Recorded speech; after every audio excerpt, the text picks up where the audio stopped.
अस्सलाम वालेकुम नाज़रीन, दादू न्यूज़ इशू में भली कार आऊँ आहियां। दानिश कुछ किन वक्त फुलजी स्टेशन के सरकारी लाइब्रेरी ॾियारण जे लाइ फुलजी स्टेशन जा जेके शहरी आहिनि उहे पैदल मार्च करे फुलजी स्टेशन खां दादू प्रेस क्लब पहुता आहिनि। अचो त उन्हनि सां ॻाल्हि ॿोल कयूं, उन्हनि जो छा चवणु आहे, कहिड़ा मुतालबा आहिनि।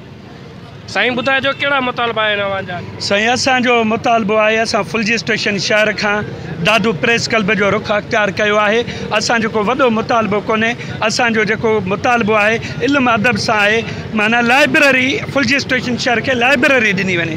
छो जो फुलजी स्टेशन 1 लख तक़रीबन आबादी आहे, उते सुठो अंग पढ़ियल लिखियल माण्हुनि जो आहे ऐं उते लाइब्रेरी न आहे। उन असांजा जेके नौजवान आहिनि अजनि सजनि ॻाल्हियुनि में वक़्तु पंहिंजो गुज़ारनि था ऐं असांखे दादू अचिणो पए थो अलामा आहे काज़े लाइब्रेरी ॾांहुं। जे फुलजी स्टेशन लाइब्रेरी हूंदी, असांजा नौजवान उते वेंदा, उते पढ़ंदा, पढ़ी लिखी हिन मुल्क जी क़ौम जा ख़िदमत कंदा, सिंध धरती जी ख़िदमत कंदा ऐं कमीशन जा इम्तिहान ॾींदा। असांजी इहा ई डिमांड आहे त वस वारनि खां साईं सरदार अली शाह ऐं चीफ मिनिस्टर DC खां त असांखे जल्द खां जल्द फुलजी स्टेशन में लाइब्रेरी ॾिनी वञे।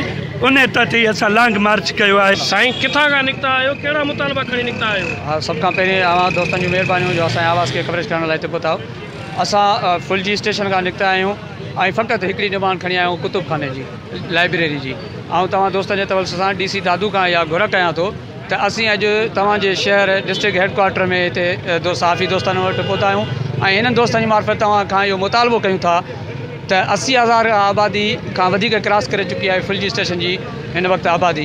ऐं एॾे वॾे शहर खे लाइब्रेरी कोन्हे, जॾहिं त असीं जांच कई हुन मुख़्तलिफ़ ॻोठनि जे अंदरि मुख़्तलिफ़ माना उते बिल्डिंगूं लाइब्रेरियूं ठहियल आहिनि, जिते 1000, 1500, 2000 जी आबादी वारा ॻोठ आहिनि उते बि लाइब्रेरियूं ठहियल आहिनि। त 80,000 ऐं लख वारी आबादी वारे शहर फुलजी स्टेशन में लाइब्रेरी छो न ठही आहे। हीअ असांजो बुनियादी हक़ आहे, जंहिंजे करे असां 18 खां 20 किलोमीटर फुलजी खां दादू पहुता आहियूं। साईं सभ खां पहिरीं त अवां समेत प्रेस क्लब दादूअ जे समूरनि स्टाफ़ खे मुबारकबाद ॾियूं था त अवां जे साथ ऐं सहकार जे नतीजे में सीता रोड जेको 1 लख आबादी रखंदड़ शहर आहे, 2 साल असांजी हलायल जदोजहद जो आवाज़ु अवां ऐवाननि ताईं पहुचायो। अगूर निंड पियल हुक्मराननि खे जाॻाए इन जो ई नतीजो आहे त हुक्मराननि मजबूर थी सीता रोड में ज़बरदस्त लाइब्रेरी क़ाइमु कई आहे।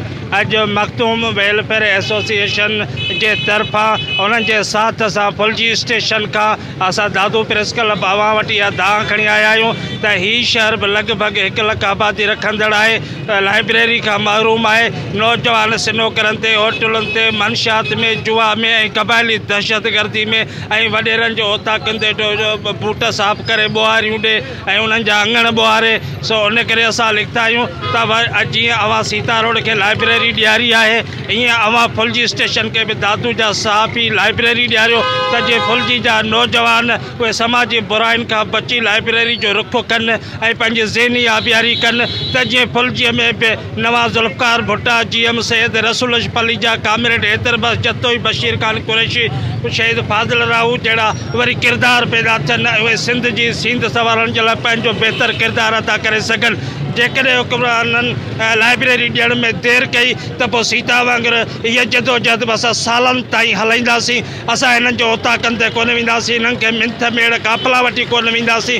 लाइब्रेरी असांजो हक़ आहे, उहो हक़ असां मुर्सी सां चिनी वठंदासीं। जी बिल्कुलु, तव्हां फुलजी मां आयल लॉन्ग मार्च करे आयल शहरनि जी ॻाल्हि ॿोल ॿुधी, उन्हनि जो चवणु आहे त फुलजी लॻभॻि 1 लख जे आबादी जो शहर आहे, जिते तालीम हासिल करण जे लाइ लाइब्रेरी न आहे। हिननि मुतालबो कयो आहे त जेके नौजवान आहिनि उहे वॾेरनि जी ओताकुनि ते ऐं ॿियनि अजाइनि कमनि जे पोयां आहिनि। जेकॾहिं जल्द खां जल्द फुलजी में लाइब्रेरी ॾिनी वई त उते तालीम जेको आहे हासिल करे सघंदा नौजवान, ऐं मुस्तक़बिल में उहे जेके मुस्तक़बिल जा महिमान आहिनि नौजवान, उहे फुलजी स्टेशन खां निकिरी अची कंहिं वॾे उहिदे ते फ़ाइज़ थी सघी ऐं पंहिंजी फुलजी शहर समेत पंहिंजे मुल्क ऐं पाकिस्तान जी ख़िदमत करे सघनि था।